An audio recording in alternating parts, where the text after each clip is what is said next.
616-486754, nuestro teléfono de WhatsApp al que pueden escribirnos, 616-486-754, y vamos a seguir sumando conversación y aprendizaje a esta mañana de sábado del 29 de abril de 2023 para hablar de patrimonio histórico, cultural, de arqueología. Lo vamos a hacer con Yared Carballo, arqueólogo. Bienvenido a la Radio Pública, ¿cómo estás? Hola Tomás, pues encantado y agradecidísimo de estar aquí en un periodo además que con tantas fiestas y con las elecciones pues se agradece tener un hueco para hablar un poco de nuestros temas. Y yo creo que la gente también va a agradecer que en medio de todo el ruido político, de todo este jaleo de precampaña, haya ratitos también para conversar de otros temas igualmente interesantes e importantes, como es este de la arqueología y de varios asuntos que vamos a abordar, muy relacionados también con nuestro día a día, pero como decimos en este programa, Yared, nos gusta no dar nada por hecho, poner en contexto. Decimos que eres arqueólogo.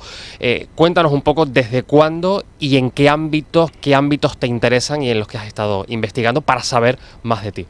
Bueno, pues en verdad empecé hace ya unos 10 años, me formé en la Universidad de La Laguna en Historia y luego posteriormente pues me formé en Antropología Física y Forense, o sea, para el estudio de restos humanos, lo que yo lo apliqué a contextos arqueológicos, y desde entonces me he centrado un poco más en lo que es el ámbito del norte de África. He desarrollado mi investigación pues tanto en Canarias como en Marruecos y en Egipto, que han sido mis tres principales ámbitos. Pero al final lo que he hecho con eso realmente ha sido un poco la excusa para investigar otro tipo de cuestiones mucho más transversales y que yo creo que como sociedad nos preocupan o nos deberían de preocupar, como ha sido de cómo en nuestro día a día, en nuestra vida cotidiana, se han gestado pues tanto las desigualdades sociales, se han gestado las desigualdades de género, y también un poco estudiar la diversidad de comportamientos que ha habido pues tanto en el pasado como para entender lo que está sucediendo ahora en el presente, porque estamos viendo una situación de desigualdad que se ha venido, digamos, estructurando a través del día a día, que al final es a lo que a la gente le preocupa. ¿Hay arqueología con perspectiva de género también? Sí, desde hace muchísimas décadas se ha venido desarrollando lo que se llama la arqueología de género y la arqueología feminista, que busca no solo, digamos, estudiar a las mujeres y a los hombres del pasado, sino cómo se han construido las feminidades, las masculinidades y también la diversidad sexual y de identidad de género. Lo que pasa es que, bueno, tiene una serie de limitaciones, digamos, de material, porque cuando no tienes referencias escritas, pues suele ser a veces un poco difícil a lo mejor entender cómo se sentían esas personas, ¿no? Pero realmente sí que hay un largo recorrido, digamos, de lo que es la teoría de género aplicada a la arqueología. Has mencionado que has estado en Marruecos, en Uzbekistán, en Holanda, Italia, por supuesto también aquí en Canarias investigando. ¿Hay diferencias a la hora de estar en el terreno en cada uno de estos lugares? ¿Se puede ver ahí, ustedes como expertos, diferencias de ese modo de vivir, de modo de relacionarse también? Sí, o sea, realmente lo bueno de estos, porque normalmente la gente estudia solo un marco, a lo mejor pues un territorio o una época, y yo creo que lo bueno de este tipo de estudios transversales nos permiten, digamos, también evaluar lo que es la diversidad de comportamientos que había. En este caso en el norte de África pues se está viendo, por ejemplo, pues que en Egipto hay unas diferencias que se van a marcar mucho más a nivel de género, por ejemplo, y que tienen que ver con la formación de estructuras estatales, del mayor incremento de desigualdades sociales, y que tiene que ver pues también con las diferencias que se van gestando de que las mujeres cada vez, con la aparición del patriarcado que va asociado pues a la aparición del Estado, pues que cada vez hay diferencias más marcadas. Sin embargo, por ejemplo, en el caso de Canarias, se ve que estas personas venían con una estructura de diferencias de género mucho más marcada, las mujeres estaban mucho más limitadas a la movilidad, y sin embargo, cuando llegan aquí a Canarias y se ven aislados por procesos que todavía no acabamos de entender del todo, pues esas diferencias poco a poco se van reduciendo, seguramente porque cuando estás en un entorno en el que necesitas trabajar a tope, pues todos los agentes sociales, ¿no?, hombres, mujeres, niños, tienen que ponerse a trabajar para poder sacar las subsistencias adelante. Y eso que comentas, por ejemplo, Yared, ¿en qué lugares de Canarias se ha podido ir viendo? Pues en este caso, bueno, ya hay tesis doctorales previas que han visto un poco este tipo de cuestiones en para la isla de Gran Canaria, la sociedad prehispánica, que es súper interesante, y en mi caso yo me he centrado sobre todo en lo que es Tenerife, La Gomera y El Hierro, viendo diferentes yacimientos, en el caso de La Gomera, y aquí en Tenerife sobre todo con el Barranco del Agua de Dios y las Cañadas del Teide, que también son espacios muy interesantes. ¿Y hay qué información se va sacando? A lo largo de los años también entiendo que el avance de la tecnología y que cada vez se puede estudiar más y mejor, ¿qué información va dándonos de cómo se vivía o de diferencias incluso entre Gran Canaria, Tenerife, La Gomera? Pues bueno, en realidad lo que pasa es que ahora se está confirmando con técnicas mucho más precisas, pero se está diciendo lo mismo que se ha venido diciendo desde hace décadas, que es que, por ejemplo, la sociedad de Gran Canaria pues tiene una sociedad mucho más enfocada hacia la agricultura, una sociedad muchísimo más marcada, digamos, con diferencias sociales, y en el que digamos que ahí hay casi un estado, ¿no? Mientras que las sociedades, por ejemplo, de las islas occidentales tienen que ver más con la ganadería, ¿no? Poblaciones altamente móviles y que son recolectoras también, sobre todo, y digamos que no hay diferencias sociales tan marcadas. Pero bueno, es muy interesante porque a partir de la tesis lo que se ha podido ver es que estamos simplemente empezando a apuntar lo que es esa diversidad de comportamientos, que ya no es solo por isla, que cada isla digamos que tiene sus patrones distintos, sino que en cada región la gente se comporta de forma totalmente distinta. Incluso hay sitios en los que las mujeres trabajan más que los hombres, en otra región, pues yo que sé, de Tegueste, se da la situación completamente contraria, con lo cual no podemos imaginarnos la sociedad canaria como un monolito, ¿no? Es un crisol, digamos, de culturas y de comportamientos, que yo creo que es lo bonito y que lo que tenemos hoy en día. Y también tiene mucho que ver después cómo se ha ido configurando las sociedades, hasta hace no mucho. Hablar de estos temas, bueno, pues quedaban en reducidos ámbitos igual muy de gente experta, pero es verdad que en los últimos años, en las últimas décadas, se va normalizando y se va convirtiendo hasta en pedagógico, ¿no? Hablar de cómo se vivía, cómo se relacionaba, los descubrimientos.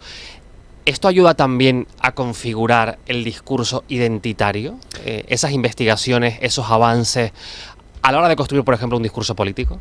Sí, bueno, yo creo que el mayor problema en Canarias, y que lo estamos empezando a sufrir ahora en cómo se está gestionando el patrimonio actualmente, es que la construcción de la identidad canaria se ha fundamentado, y esto, bueno, hay gente que lo ha estudiado, ¿no? Los discursos nacionalistas y el uso del pasado en la construcción de identidades. Y el problema es que en un momento en el que la gente reclamaba pues la construcción de su identidad como canario, realmente la información que se disponía a nivel divulgativo y a nivel pedagógico estaba fundamentada en libros que seguían utilizando los mismos clichés prácticamente que se utilizaban en los años, bueno, en el siglo XIX, pues no, el mito del buen pastor, ¿no? El indígena como ese pastor tranquilo, el mito también, digamos, de la conquista, ¿no? De simplemente una confrontación mera entre invasores e indígenas, cuando en realidad es una situación mucho más compleja. Y el problema al final es que la gente, pues, y no es un problema porque cada uno puede sentirse como quiera y sentir su vinculación hacia una parte histórica, pero es verdad que es un discurso desafortunadamente muy sesgado y que ha causado una preocupación mucho más hacia actualmente lo que es el patrimonio indígena, cuando yo creo que también es muy interesante, digamos, cómo se configura a partir de la conquista, pues esa sociedad colonial en el que evidentemente hay una opresión hacia el pueblo indígena, pero también se configura pues una mezcla cultural entre sociedades africanas, americanas y europeas, que es lo que creo que realmente forma parte de ser canario y lo que nos hace rico. Entonces yo creo que esa parte, digamos, discursiva ha quedado un poco relegada a nivel, y siempre ha estado un poco variando entre lo europeo y lo canario, cuando yo creo que es mucho más complejo que eso. Y quizá sería la manera más justa de aproximarnos a todo, a entender todo ese pasado de una manera común, conjunta en definitiva, ¿no? Porque al final de todo eso venimos, y quiero decir, es donde estamos fruto de toda esa realidad, o entorpece al final para conocer nuestra historia todas esas emociones al final a las que se apela muchas veces también desde lo político, ¿no? El reduccionismo. Claro, ese es el problema. Al final se apelan a pasiones, a sentimientos, y es perfectamente lícito hacerlo porque todos los discursos identitarios van enfocados un poco a eso, pero tampoco podemos, digamos, mentir a la gente y decirle, pues mira, esto es lo único que nos convierte en canarios. Evidentemente hay una particularidad del mundo indígena porque no tenemos ninguna otra sociedad así en el mundo, pero lo que se gesta a partir del siglo XV te hace realmente únicos porque no tienes esa situación en ninguna otra parte del mundo en el que tienes un crisol de culturas no solo africanas, sino también. Entonces el problema, yo creo que realmente hay que hacer más divulgación y intentar llegar un poco más a la gente para que abrace también ese patrimonio más reciente y que está en peligro, como es el caso ahora, muchos edificios históricos que se están tirando, la situación que hay en la laguna, que está en peligro también el tema del patrimonio de la humanidad. Entonces yo creo que también hay que girar un poco las preocupaciones de la gente y que sea algo más inclusivo, ¿no? Te quiero preguntar por eso que has mencionado de la laguna, ciudad patrimonio de la humanidad, y leíamos esta semana a Maisa Navarro, profesora catedrática de Historia del Arte de la Universidad de La Laguna, alertar de que precisamente el tratamiento que se le estaba dando a la ciudad desde el aspecto urbano, sin proteger esos edificios que estaban recogidos en el catálogo que permitió en su momento que La Laguna se convirtiera en Ciudad Patrimonio de la Humanidad, se estaría haciendo una malas prácticas que lo pondrían en riesgo. A eso también te refieres, ¿no? Con el tener cuidado y defender también, porque eso también, La Laguna también nos hace canarios. Sí, sí, no, desde luego. Yo creo que lo que está pasando en La Laguna no es más que una traducción de lo que está pasando en prácticamente todas las islas, que, bueno, pues por la presión urbanística, tanto en costa como por el propio crecimiento, se está poniendo en peligro muchos edificios que forman parte de nuestra identidad y de nuestra cultura. Y en el caso de La Laguna yo creo que es el más flagrante porque, claro, hay un nivel de protección mayor. Y no puedo estar más de acuerdo con Maisa en que realmente lo que se está haciendo me parece una barbaridad por parte del ayuntamiento, a riesgo de que me funen. Pero hay que decirlo, y lo que se ha hecho, por ejemplo, en la Plaza del Adelantado con el tema del Palacio de Justicia y toda una serie de edificios que están rompiendo completamente con lo que es el patrimonio arquitectónico de una ciudad que es prácticamente única. Aunque también está el problema de que los patrimonios de la humanidad se construyen en base a un discurso y a un valor excepcional. Y se ha centrado tanto quizás en el urbanismo, en el caso de La Laguna, por ejemplo, que se han olvidado pues todo lo que sucede en el interior de las casas, ¿no? Porque al final es una política muy fachadista de mantener lo que sucede simplemente en la fachada, pero dentro vamos a cargarnos un edificio entero para construir una tienda. ¿Y qué pasa con toda esa estructura de casa-patio en el interior, que al final es donde la gente vivía y hacía su día a día, y que son estructuras también únicas de cómo han vivido nuestros antepasados? Entonces yo creo que hay que también no solo ser críticos con el tema del turismo y tal, sino tener en cuenta de que hay una parte de nuestro pasado que se está borrando. ¿Esto se vigila de alguna forma? ¿Hay algún control? Desde luego que no el que debería haber en otras comunidades autónomas. Desde luego que todas las obras que se hacen deben de tener un seguimiento pues bien arqueológico o bien patrimonial. Hay órganos de inspección en el caso de la Dirección General de Patrimonio Cultural. Lo que pasa es que para mi gusto hay entidades...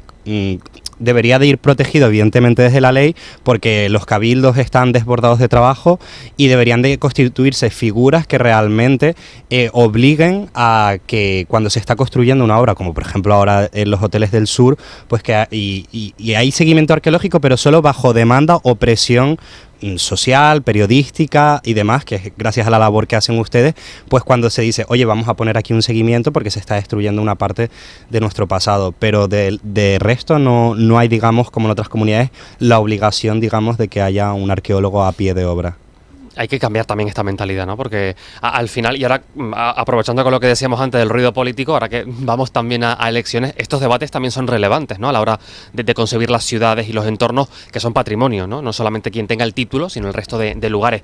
Y ahora quiero preguntarte en concreto también por tu tesis. Ya mencionabas antes alguna idea, la presentabas en marzo, la tesis doctoral, la impronta de la vida cotidiana, la actividad laboral de las mujeres guanches y en el antiguo Egipto.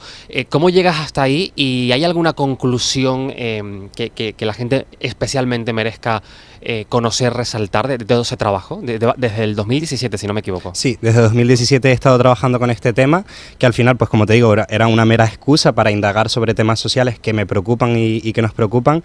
Y en este caso, pues a mí lo que me ha parecido más interesante de este ejercicio transversal, que también se me ha sido un poco criticado como osado, pero es verdad que yo creo que nos ayuda, digamos, a visibilizar que todavía nos falta mucho por conocer. Desde luego de Canarias solo estamos empezando a conocer lo que era esa diversidad que había en el pasado y que yo creo que es lo que nos ayuda a entender nuestro presente. Y bueno, pues que en el caso de Canarias lo que quiero transmitir es que son sociedades eminentemente insulares, cada una tiene su comportamiento particular, incluso en cada región digamos que el trabajo es la forma en la que también se articulan, la forma en la que interactuamos, ¿no? Porque cuando al final una persona, digamos, que se queda quieta todo el día trabajando en casa, mientras que la otra tiene que salir a trabajar pues con el ganado por ahí, también es una forma, digamos, de desigualdad social, y al final es como se refleja en nuestra vida cotidiana.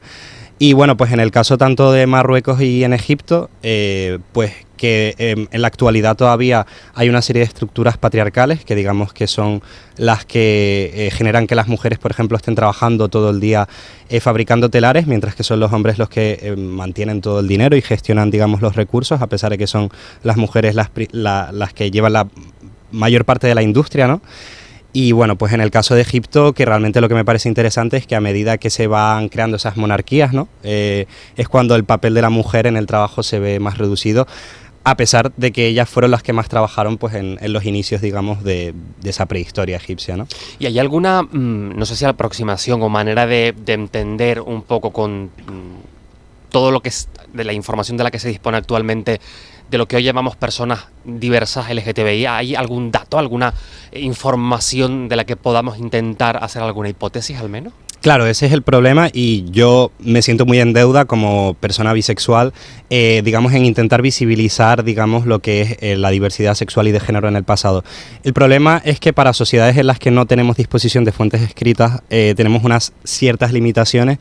Y en el caso de Canarias, pues por ejemplo, siempre se ha argumentado, ¿no?, una serie de representaciones y de ídolos, pero no tenemos suficientes herramientas todavía como para hablar, digamos, de que la hubiera. Pero sí que es verdad que la etnografía nos dice que hay sociedades con comportamientos de género, terceros géneros, y eso podría ser indicativo de que también en el pasado pudieron existir condicionamientos muy diferentes. Por ejemplo, en la isla de Guam, en Filipinas, sí que se ha podido estudiar a nivel histórico y arqueológico cómo la llegada de los españoles en esas islas, digamos, que rompió con incluso terceros géneros que habían y comportamientos sexuales mucho más libres, y que realmente pues ha sido nuestra sociedad cristiana la que ha roto mucho con esas dinámicas de diversidad sexual y de género. Entonces, bueno, hay ciertos elementos que podemos intuir y que hay muchos compañeros que lo están haciendo, pero porque tienen fuentes mucho más ricas. Imagino que cuando uno comprueba, ¿no?, toda esta información, se da cuenta y rompe también con estos discursos actuales que piensan que un tercer género es un invento, ¿no?, cuando hay sociedades que ya lo tenían asumido con total naturalidad.